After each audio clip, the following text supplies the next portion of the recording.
Hi, my name is Esther Comellas and I'm a Marie Curie postdoc fellow at Northeastern University. In this video, I'll outline a new method for the multiscale analysis of the macromolecule synthesis in a regenerating axolotl limb. In our lab, we're particularly interested in understanding how mechanics affects joint formation.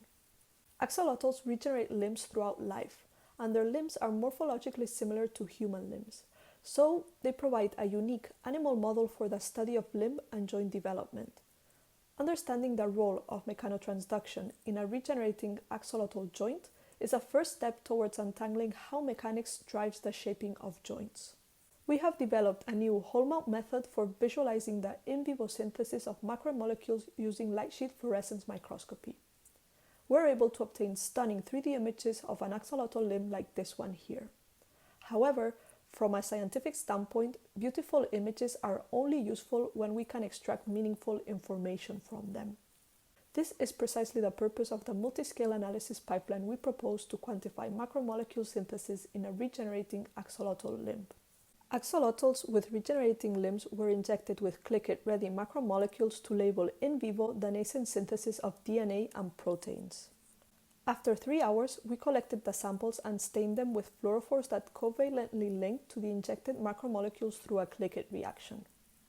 We then mount the whole samples and image them using light sheet fluorescence microscopy. The imaging process takes up most 10 minutes.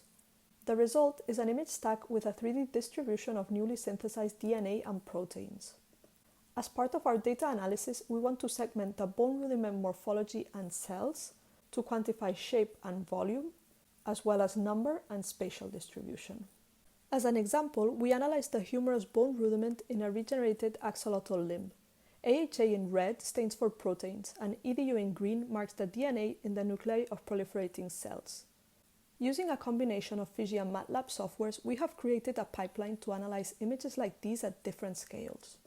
We segment the bone rudiment morphology and analyze the cross-sections along the proximodistal axis to quantify organ volume and shape. Then we segment cells within the bone rudiment and analyze their distribution to quantify cellular number and density within the organ.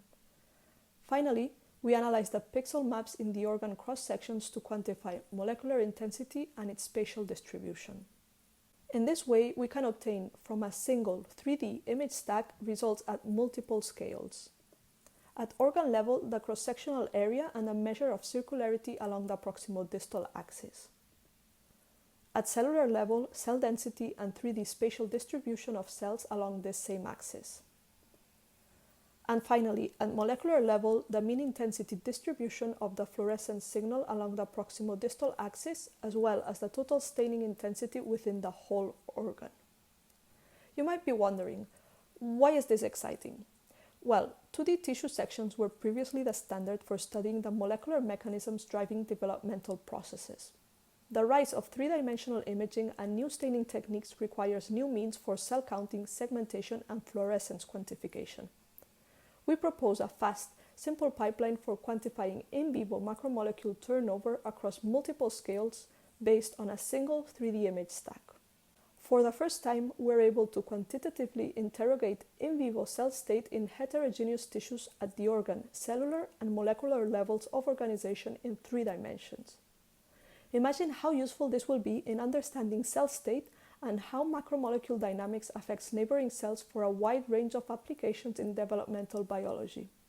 We, for starters, already have plans to use this pipeline in the mechanobiological study of joint formation.